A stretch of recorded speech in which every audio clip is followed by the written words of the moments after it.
Hello everyone, I welcome to all of in this class. आज मैं यहाँ पे फिगर ऑफ स्पीच के सेकंड पार्ट को डिस्कस करने वाला हूँ, जिसमें कि हम पढ़ेंगे यहाँ पे मेटाफर। ओके, लेकिन फिगर ऑफ स्पीच क्या होते हैं और इनका क्या क्या डिटेल्स होता है मैंने कल वाली वीडियो में आपको ऑलरेडी बता रखा है। इन केस अगर आपने उसको मिस किया है तो देख सकते हैं, और अगर आप वहाँ पे स्विच करना नहीं चाहते तो मैं आपको ऑलरेडी यहाँ पे बता देता हूँ। देखिए, फिगर ऑफ स्पीच क्या होता है? एक एक्सप्रेस को वे करने का, एक एक्सप्रेशन को वे करने का एक तरीका होता है। ठीक है, एक कोई स्टेटमेंट है, फिर कोई एक्सप्रेशन है, आप उसको जनरल में भी एक्सप्रेस कर सकते हैं, नो इश्यू। लेकिन अगर आप अपनी स्टेटमेंट को या फिर अपने एक्सप्रेशन को ब्यूटीफाई करना चाहते हैं, क्या करना चाहते हैं जी? ब्यूटीफाई करना चाहते हैं, तो तब आप क्या यूज करते हैं? फिगर ऑफ स्पीच को यूज करते हैं। ठीक है, और फिगर ऑफ स्पीच ऐसा नहीं है कोई पर्टिकुलर लिमिटेड है, एक या दो टाइप है, इसके डिफरेंट टाइप्स होते हैं। कौन कौन से होते हैं वो इन द फ्यूचर में लाता रहूंगा। कल मैंने डिस्कस किया था किसको? सिमिली को, है ना जी। सिमिली में क्या होता है ना कि दो चीजों को हम क्या करते हैं? कंपेयर करते हैं। दो चीजों को कंपेयर करते हैं, भले ही वो चीजें रियल लाइफ में एक जैसी ना हो। हालांकि कंपैरिजन आपने पता होगा कि जो हम कंपैरिजन करते हैं, हम हमेशा कंपैरिजन जो करते हैं लाइक वाइज चीजों का करते हैं। इनका जी लाइक वाइज चीजें जो होती हैं, लाइक वाइज मतलब एक जैसी चीजें। मैं कहूँ मेरा मोबाइल उनके मोबाइल से अच्छा है, तो सीधी सी बात है, यहाँ पे मैं मोबाइल और मोबाइल का ही कंपैरिजन करूंगा। ऐसा नहीं कि मोबाइल का लैपटॉप से कंपैरिजन करूं या घर का बाइक से कंपैरिजन करूं। हमेशा कंपैरिजन का लाइक वाइज चीजों में होता है। लेकिन सिमली में क्या होता है कि दो ऑब्जेक्ट होते हैं या फिर कोई दो एक्शन हो सकते हैं, वो अलग अलग हो सकते हैं रियल लाइफ में, लेकिन हम उनका कंपैरिजन करते हैं। और कंपैरिजन के लिए कुछ कंपैरिजन वर्ड भी यूज होते हैं, जैसे कि लाइक, है ना, और एज, और टू अ लार्ज एक्सटेंट, काफी हद तक सो भी यूज करते हैं। ठीक है, तो ये तीन वर्ड जो होते हैं वो हमारे कंपैरिजन के लिए यूज होते हैं। आई होप ये चीजें आपको क्लियर होंगी। फॉर एग्जाम्पल, वहां पे एक एग्जाम्पल था कि life is like a dream. जीवन जो है एक तरह का सपना है। ठीक है, तो क्या ऐसा रियल में है? एक यहाँ पे लाइफ है, दूसरा यहाँ पे ड्रीम है, क्या ये दोनों चीजें इक्वल हैं? बिल्कुल नहीं है, लेकिन हम कंपैरिजन कर रहे हैं। और कंपैरिजन के लिए हमने यहाँ पे कंपैरिजन वर्ड को यूज किया जिसको हम बोलते हैं लाइक। अच्छा अच्छा, ये हम फिगर ऑफ स्पीच क्यों पढ़ते हैं? क्योंकि फिगर ऑफ स्पीच पढ़ना हमारे लिए इसलिए एसेंशियल हो जाता है क्योंकि ये क्या है, आपका एक ग्रामर का पार्ट है। ठीक है, और यहाँ पे अगर आप स्कूल लेवल पे जाते हैं तो भले ही ये 8th क्लास हो, 10th हो या फिर 12th हो, इवन ग्रेजुएशन और आपका पोस्ट ग्रेजुएशन जो होता है पीजी, वहाँ पे सिलेबस का पार्ट होता है और एग्जाम में आता है। ठीक है, उसके साथ अगर हम अब क्यों पढ़ रहे हैं? अब इसलिए पढ़ रहे हैं जो आपके स्टेट ओरिएंटेड एग्जाम होते हैं, ऐसे एग्जाम जिनको स्टेट कंडक्ट कराती हैं। ठीक है, जैसे you can say clerk level की एग्जाम होते हैं, या फिर हाई कोर्ट लेवल में कुछ क्लर्क वगैरह की पोस्ट होती है, तो वहाँ पे भी इनका विटेज होता है फिगर ऑफ स्पीच का। वो करते क्या है कि एक लाइन दे देंगे आपको पढ़ने के लिए, कहेंगे इसको पढ़ो, इसका क्या मीनिंग है और मतलब इसके अंदर कौन सा फिगर ऑफ स्पीच है। चार ऑप्शन आपको मिल जाते हैं। अगर आपको पकड़ में आ गई, चीजें समझ गए तो ठीक है, नहीं तो फिर आपका मतलब you can say negative marking होती है या फिर क्वेश्चन सही नहीं हो पाता है। ठीक है, तो इसलिए आपको फिगर ऑफ स्पीच पढ़ना इसेंशियल हो जाता है। आई होप ये चीजें क्लियर होंगी। तो कल हमने सिमिली पढ़ा था, अब हम उसी वे में आगे पढ़ेंगे किसको? मेटाफर को। ठीक है, तो चलिए फिर शुरू करते हैं। अच्छा, मेटाफर में क्या होता है? देखिए, इसके अंदर क्या होता है, कोई ऑब्जेक्ट होगा या फिर कोई एक्शन होगा, उसको हम इस तरह से डिस्क्राइब करते हैं जो सच में बिल्कुल रियल लाइफ में तो सच हो ही नहीं सकता है। ठीक है, लेकिन हम इसको क्यों करते हैं? ऐसी ऐसी करने की हमें क्या जरूरत आन पड़ी? तो उसमें क्या होता है कि हमें एक कंपैरिजन बनाना होता है, जो हमारा आइडिया होता है हम उसको एक्सप्रेस कर पाए। समझ रहे हैं आप चीजों को? रियल लाइफ में पॉसिबल नहीं है, लेकिन हम ऐसा क्यों करते हैं? इसलिए करते हैं जिससे कि हमारे पास जो आइडियाज हैं, आइडियोलॉजी है, हम उसको एक्सप्रेस कर पाए। यहाँ तक चीजें क्लियर है? ये इसकी पहली डेफिनेशन है। अगर मैं इसकी सेकंड डेफिनेशन की तरफ जाऊं, तो metaphor is a figure of speech. Metaphor क्या होता है? एक ऐसा फिगर ऑफ स्पीच है जिसमें कि दो चीजों को आप कंपेयर तो करते हैं, लेकिन जो कंपैरिजन के वर्ड्स होते हैं उनको आप यूज नहीं करते। अच्छा, कंपैरिजन वर्ड कौन कौन से होते हैं? अभी मैंने आपको बताया था जो हम सिमिली में यूज करते हैं। कौन कौन से? लाइक, है ना, एज, और यहाँ पे सो। इसके अंदर क्या होगा? तो हम क्या कह सकते हैं? क्या सिमिली मेटाफर हो सकती है? हाँ जी, बिल्कुल हो सकती है। अगर बशर्ते आपको करना क्या होगा, लाइक शेयर नहीं, लाइक, सो और एज, ये जो कंपैरिजन वर्ड है आप इनको अवॉइड कर दीजिए, सिमिली आपकी मेटाफर बन जाएगी हूबहू। ठीक है, इसमें भी क्या होता है मेटाफर में, अगेन आप इसको समझे, इसमें भी हम दो ऑब्जेक्ट को कंपेयर तो करते हैं। ठीक है, चाहे वो रियल में ऐसा हो या ना हो, लेकिन जो कंपैरिजन वर्ड होते हैं हम उनको यूज बिल्कुल नहीं करते हैं। सिमिली में करते हैं और इसमें नहीं करते हैं। यहाँ तक चीजें क्लियर है? बहुत अच्छे से क्लियर होंगी। चलो आगे हम मूव करते हैं। अब कुछ एग्जाम्पल्स के थ्रू हम इसको समझ लेते हैं, देखते हैं। पहला एग्जाम्पल है यहाँ पे, Ranjit Singh was a lion of Punjab. ठीक है, अब क्या ऐसा रियल लाइफ में हो सकता है कि क्या रंजीत सिंह पंजाब के लॉयन हो सकते हैं? अब रंजीत सिंह क्या है, ये एक तरह के कोई सब्जेक्टिव केस, यानी कि कोई इंसान है, पहली बात तो ठीक है। दूसरी बात क्या है, इनके कंपेयर किससे कर रहे हैं हम, लोयन से कर रहे हैं। क्या इंसान शेर बन सकता है ना, नहीं बन सकता। हाँ ये तो है कि लोयन क्या करता है, रोरिंग करते हैं, दहाड़ते हैं, ठीक है। तो ये काफी दूर तक जाने जाते हैं ड्यू टू हिज वॉइस, ठीक है। अब अपनी आवाज को लेकर के काफी दूर तक जाने जाते हैं। तो रंजीत सिंह साहब जो हैं, ये जो भी हैं, ये एक क्या हो सकते हैं, एक फेमस या इमिनेंट पर्सनैलिटी हैं, इतना तो हमें यहाँ पे क्लियर है। लेकिन हम इसके कंपेयर किससे कर रहे हैं, सॉरी इनके कंपेयर हम किससे कर रहे हैं यहाँ पे, लोयन से। तो ये रियल लाइफ में तो चीजें नहीं है, लेकिन हमें क्या एक्सप्रेस कराना है, हमें ये एक्सप्रेस कराना है कि ये एक इमिनेंट पर्सन है। दैट इज वाई हम यहाँ पे मेटाफर को यूज कर रहे हैं। क्लियर है यहाँ तक। नेक्स्ट होता है revenge is a kind of wild justice. जो रिवेंज होता है वो क्या है, एक तरह का वाइल्ड जस्टिस है। अब जस्टिस तो होता है, लेकिन वाइल्ड जस्टिस क्या होता है, ठीक है। और रिवेंज क्या होता है, रिवेंज का मतलब बदला। इसका हिंदी मीनिंग क्या होता है कि अगर आप देखो किसी से कोई मिस्टेक हुई और अगर आप सिमिलर वे में वही गलती करके दूसरे से बदला ले रहे हैं ना, तो एक तरह का मतलब कैसे कहूँ, जंगली, यू कैन से जंगली न्याय है एक तरह का, समझ रहे हैं आप इसको। ऐसा नहीं करना चाहिए। तो यहाँ भी कंपैरिजन हुआ है, लेकिन जो वर्ड्स हैं कंपैरिजन के वो हमने यूज नहीं किए। कौन कौन से आपने नोटिस किया होगा, लाइक है ना, शो और एज को यूज नहीं किया। क्यों नहीं किया, क्योंकि ये मेटाफर के एग्जांपल है, ठीक है। अगर हम इनको यूज करेंगे तो फिर ये सिंपली बन जाएंगे।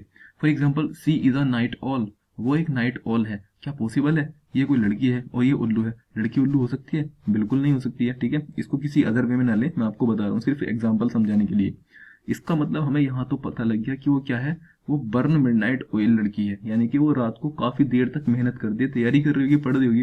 तो यानी कि यहाँ पे क्या होता है, सी इज अ नाइट ऑल, यानी कि इसका मतलब क्या है कि वो रात को जाग करके क्या करती है, पढ़ाई करती है डेफिनेटली।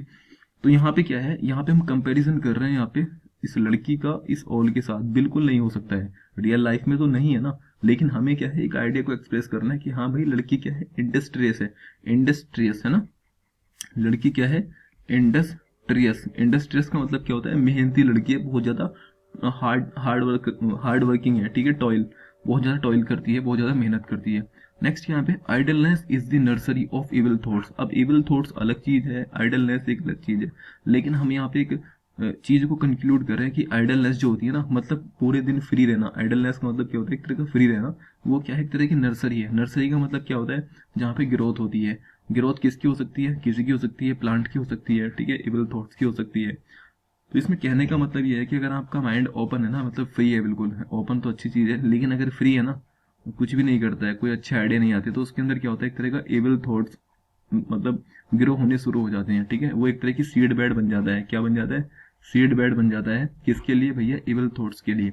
तो idleness is the nursery of evil thought. के लिए कहाँ पे, अब इतने आपने इतने सारे एग्जाम्पल देखे हैं, इसमें होता क्या है, इसमें सिर्फ एक वे, एक आइडिया को एक्सप्रेस करने के लिए हम कंपेयर तो करते हैं, लेकिन कंपैरिजन वर्ड यूज नहीं करते हैं। आई थिंक मेटाफर आपको अच्छे से क्लियर होगा। एक एग्जांपल है यहाँ पे, the world is a stage. एक दुनिया जो है ना, ये एक तरह की स्टेज है। वर्ल्ड एक अलग चीज है, स्टेज एक अलग चीज है अपने आप में। क्या वर्ल्ड और स्टेज दोनों अलग हो सकते हैं, सेम हो सकते हैं, बिल्कुल नहीं हो सकते हैं जी, अलग अलग है। लेकिन हम ये इसको क्यों बोल रहे हैं, the world is a stage. अच्छा, इससे मुझे एक चीज याद आई। हमें एक आइडिया को एक्सप्रेस करना है कि ये वर्ल्ड जो है ना, कुछ लोग ऐसे होते हैं इस दुनिया को सब कुछ मान लेते हैं, कुछ नहीं होता है इसमें, ठीक है। सब चीजें हमें एट द एंड छोड़ करके जानी होती हैं। तो इससे मुझे एक चीज याद रखिए, जो विलियम शेक्सपियर जी हैं, उन्होंने एक पोएम लिखी है, 7 स्टेज ऑफ अ मैन, ठीक है। यानी कि इंसान की 7 अवस्थाएं जो होती हैं वो क्या क्या होती हैं, उसमें काफी अच्छे से उन्होंने एक्सप्लेन किया है। टाइम मिले तो आपको, आप इसको पढ़ना। मैं एक जस्ट हल्का सा आपको एक आइडिया दे रहा हूँ यहाँ पे, कि पहले एक बच्चा होता है, छोटा सा इन्फेंट, फिर उसके बाद वो स्कूल बॉय बनता है, पढ़ने जाता है, फिर उसके बाद वो अपनी क्वालिफिकेशन कंप्लीट करने के बाद जॉब सर्च करता है, फिर फैमिली का बर्डन आ जाता है, फिर मतलब दुनिया भर की चीजें हैं। तो उसमें यही बताया कि ये वर्ल्ड जो है ना, एक तरह का स्टेज है। जैसे स्टेज पे क्या करते हैं, अलग अलग परफॉर्मर आते हैं, पॉलिटिशियन आते हैं, डांसर आते हैं, ठीक है, टीचर अपना स्पीच कंक्लूड करने के लिए आते हैं। तो वहां पे क्या होता है, जैसे जो काम स्टेज पे होता है वही इस लाइफ में होता है। लाइफ के अंदर भी आपको हर एक लाइफ में, लाइफ के अलग अलग फेज में अलग अलग आपको एक तरह का एक्टर बनना पड़ता है, ठीक है। अलग अलग एक्शन आपको परफॉर्म करने पड़ते हैं। तो अब अगर कोई ऐसा इंसान है जो बहुत ज्यादा, यू कैन से क्या कहूँ मैं उसको, आउट ऑफ रिलीजियस हो रखा है, उसको कुछ नहीं पता इन सब चीज़ों में, तो जो रिलीजियस आइडियोलॉजी होती है, हमारे जो रिलीजियस प्रीचर होते हैं, जैसे कि यू कैन से मौलवी साहब हो सकते हैं, पंडित जी हो सकते हैं, या फिर सिस्टर और फादर हो सकते हैं। तो वो उसको समझाते हैं कि बच्चे, दिस वर्ल्ड इज नथिंग। तो ये क्या है, सिर्फ this world is a stage, ठीक है। तो वहां पे क्या करते हैं, एक आइडियोलॉजी को एक्सप्रेस करते हैं। और उसके अंदर किसका यूज करते हैं जी, मेटाफर का यूज करते हैं। क्लियर है यहाँ तक चीजें? ओके, अब एक इंपॉर्टेंट नोट देखते हैं। अब ये इंपॉर्टेंट नोट क्या है, देखिए कोई भी सिमिली है ना, कोई भी सिमिली को आप कंप्रेस कर सकते हैं। कंप्रेस का मतलब क्या होता है, दो या दो से चीजों अधिक चीजों को जब आप एक जगह कंक्लूड कर देते हैं, ठीक है, कंप्रेस करना। तो कंप्रेस जो करते हैं ना, मेटाफर में कर सकते हैं, और हर एक मेटाफर को आप कंप्रेस कर सकते हैं सिमिली में। तो आपने पढ़ा होगा केमिस्ट्री में रिवर्सिबल रिएक्शन होती है और एक होती है इरिवर्सिबल, ठीक है। रिवर्सिबल रिएक्शन क्या होती है, ऐसे इसका हम साइन डिनोट करते हैं, ठीक है। फॉर एग्जाम्पल दे रहा हूँ बस, Na+Cl है ना, तो यहाँ पे NaCl बन जाता है। Na+ होता है, Cl- होता है, ठीक है। यहाँ पे इसकी वैलेंसी होती है, वैलेंसी बोलते हैं, ठीक है। इसके पास कैपेबिलिटी होती है कि एक दे सकता है, इसके पास कैपेबिलिटी हो सकती है कि एक ले सकता है, ठीक है। तो NaCl बन जाता है, दैट इज सोडियम क्लोराइड, है ना, जिसको हम नॉर्मल लैंग्वेज में हम क्या बोलते हैं, नमक बोलते हैं। क्लियर है? लेकिन अगर मैं इसको गर्म करता हूँ, ठीक है, हीट करता हूँ, तो फिर क्या हो सकता है, दोबारा से इसमें कंक्लूड, दोबारा से इसी में फॉर्म मतलब ब्रेक हो जाएगा Na+ और Cl- में। तो ये क्या है, ये क्या है, आपकी रिवर्सिबल रिएक्शन है। और एक होती है इरिवर्सिबल, यानी कि जिनको हम चेंज नहीं कर सकते हैं। तो ठीक है, मैं इसको क्यों बता रहा हूँ, इसका यहाँ पे यूज है कैसे। देखिए सिमिली को आप क्या कर सकते हैं, मेटाफर में कन्वर्ट कर सकते हैं, और मेटाफर को सिमिली में कन्वर्ट कर सकते हैं। अच्छा, ऐसा क्यों कर सकते हैं, कैसे कर सकते हैं, देखिए एक एग्जाम्पल देखिए। Life is like a dream, life is like a dream. यहाँ पे आप इसको पढ़ेंगे, लाइफ एक ऑब्जेक्ट, एक दूसरा यहाँ पे कंपैरिजन है, और ड्रीम एक कंपैरिजन है। क्या सच में ऐसा हो सकता है कि लाइफ एक ड्रीम जैसा हो? बिल्कुल नहीं हो सकता है। लेकिन यहाँ पे हमने कंपेयर किया है, लाइक वर्ड को यूज किया है, तो ये क्या है, आपका सिमिली है। यहाँ तक एग्री करते हैं आप मेरे साथ? नहीं करते हैं, ठीक है, बिल्कुल करते होंगे। लेकिन दूसरा क्या है, यहाँ पे अगर मैं इसी को लिखूं, लाइफ इज अ ड्रीम, है ना, यहाँ पे मैंने जो कंपैरिजन वर्ड है वो इसको यूज नहीं किया है। और जब कंपैरिजन वर्ड को यूज नहीं किया है, हालांकि मैंने कंपेयर तो इसमें किया है लाइफ को ड्रीम से, लेकिन कंपैरिजन वर्ड को यूज नहीं किया है, तो ये आपका यहाँ पे क्या बन गया, मेटाफर। आई होप ये चीजें आपको यहाँ पे काफी अच्छे से क्लियर होंगी, है ना। मैंने यहाँ पे क्या बताया आपको, फिगर ऑफ स्पीच क्या होते हैं, इनका क्या क्या वेटेज होता है। उसी के साथ मैंने यहाँ पे आपको सिमिली का एक रिवीजन कराया है, और साथ में सिमिली और मेटाफर में क्या क्या कंपैरिजन होता है, क्या क्या डिफरेंशिएट होते हैं, उन सब चीज़ों को आपके साथ बताया है। क्या सिमिली को मेटाफर में कन्वर्ट किया जा सकता है, और मेटाफर को सिमिली में, हाँ जी बिल्कुल किया जा सकता है, एग्जाम्पल के थ्रू आपको बताया है। और मेटाफर में और सिमिली में क्या डिफरेंस हो सकता है, क्यों मतलब कैसे हो सकता है, इन सब चीज़ों को मैंने उसको डेफिनेशन दी, और कुछ एग्जाम्पल के थ्रू भी मैंने आपको समझाया है। उम्मीद करता हूँ चीज़ें आपको समझ में आई होंगी। इनकेस कोई डाउट है तो आप कमेंट सेक्शन में लिख सकते हैं, विदाउट एनी हैसल, ठीक है, आराम से लिख सकते हैं, कोई इशू नहीं है। आगे मैं वीडियोस लाता रहूँगा, आप इनको देखें, लाइक शेयर भी कर सकते हैं अगर आप चाहें तो, ठीक है। Thank you so much.